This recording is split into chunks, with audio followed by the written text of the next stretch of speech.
Hello friends, இன்றைக்கு காலையில் வந்து பார்த்தீங்கன்னா எனக்கு வெளியில் போகிற ஒரு அலுவல் இருந்துச்சு. அப்போ வெளிக்கிட்டாச்சு எங்கே சொல்லுங்கள், கொம்பனி தெருவுக்கு கிட்ட தான் நாங்கள் போகிற அலுவல் இருந்துச்சு. அப்போ போகும்போதே நான் சொன்னேன், ஜூட் அங்கே தானே குழந்தை இயேசு கோயில் இருக்குது, வாங்க ஒருக்கா போயிட்டு வருவோம் அப்படின்னு சொல்லி டக்குண்டு அங்கே வந்தாச்சு. ஏன்னு சொல்லுங்கள், இன்றைக்கு வந்து திங்கக்கிழமை என்றாலே எல்லாரும் கூடுதலாக குழந்தை இயேசு கோயிலுக்கு போவினோம். செவ்வாய்க்கிழமை என்றால் அந்தோணியார் அப்பா கோயிலுக்கு போவினோம். அந்த மாதிரி தான் வியாழக்கிழமையில் பார்த்தீங்கன்னு சொன்னால் வேளாங்கண்ணி மாதாவுக்கு, வெள்ளிக்கிழமையில் வியாகுல மாதாவுக்கு, அப்படி ஒவ்வொரு நாளைக்கு ஒவ்வொரு கோயிலுக்கு போவிடும் இல்லையா. அப்போ நான் யோசித்தேன், இன்றைக்கு திங்கக்கிழமை தானே, சரி வாங்க ஒருக்கா போயிட்டு வருவோம்ட்டு வந்தாச்சு. திங்கக்கிழமை தான் வரணுமெண்டு இல்லை நண்பர்களே, எங்களுக்கு எப்பப்போ அவரை பார்க்கணுமென்று தோணுதோ அப்போல்லாம் நாங்கள் வந்து பார்க்கலாம். சரியா.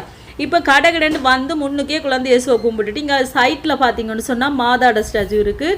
அவாட்டையும் ப்ரே பண்ணிவிட்டு அப்படியே முன்னுக்கு போனால் நான் நினச்சேன் கோயிலில் நிறைய ஜனமாக இருப்பினம், இன்றைக்கு திங்கக்கிழமை தானே அப்படின்னு நினச்சி தான் நான் வந்தேன் நண்பர்களே, பயந்து கொண்டு. ஆனால் பார்த்தீங்கன்னு சொன்னால் ஒருத்தருமே இல்லை.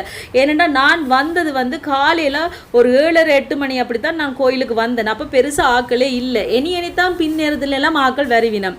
அப்படியே அவரோட இருந்து ஹாய் ஹலோ எப்படி இருக்கிறீங்க, நல்லா இருக்கிறீங்களா, என்ன தேடினீங்களான்னு அவரோட கொஞ்ச நேரம் கதைச்சிட்டு அப்படியே இங்கால பார்த்தீங்கன்னு சொன்னால் இப்போ ஈஸ்டர் சண்டே வந்துச்சு தானே, உயிர்த்த ஞாயிறு, அதால் உயிர்த்த ஆண்டவற்றை சுருவம் வச்சிருக்கணும். அதுலேயும் அவரோட இருந்து கொஞ்ச நேரம் ப்ரே பண்ணிவிட்டு இப்படியே சைட்டில் வெளியில் வந்தாச்சு. ஆசீர்வதித்த தண்ணியை குடிச்சிட்டு அப்படியே வரும்போது இங்கே சைட்டில் பார்த்தீங்கன்னா ஒவ்வொரு புனிதர்களும் அப்படியே சுருவமாக வச்சிருக்கணும். அவன் பேர்களும் கீழே வந்து பார்த்தீங்கன்னு சொன்னால் எழுதி போட்டிருக்குது.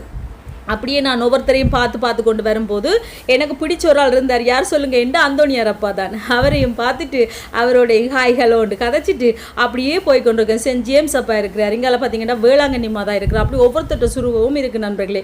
இங்கால சைட்டில் வந்தோம்னு சொன்னால் உயிர்த்த ஆண்டவர், சைட்டில் குழந்தை இயேசுட பெரிய சுருவம் இருக்குது. நடுவுக்குள்ளே இப்படி கதவு மாதிரி சின்ன ஒரு கோயில் மாதிரி இந்த மாதிரி இருக்குது. என்ன சொல்லுங்கள், நற்கருணை ஆண்டவர் எழுந்தேற்றம் பண்ணி வச்சிருக்கணும்.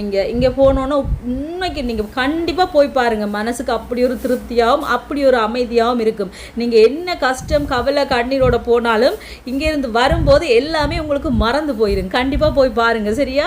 அப்படியே அதில் இருந்து நற்கருணை ஆண்டவரோடையும் கொஞ்ச நேரம் கதைச்சிட்டு அப்படியே வரும்போது வாசலில் பார்த்தீங்கன்னா இந்த மாதிரி கல்லறை ஆண்டவரை வளர்த்துட்டு இருந்துச்சு. நான் அவர்கிட்ட ப்ரே பண்ணிவிட்டு வெளியில் மொழுதிரி கடைக்கு வந்தாச்சு. ஏன்னா நான் முதல் ஒரு நாள் வரும்போது நண்பர்களே மொழுதிரி கடை பூட்டி இருந்துச்சு. ஏன்னா நான் லேட்டாக வந்துடான் இரவு போல்.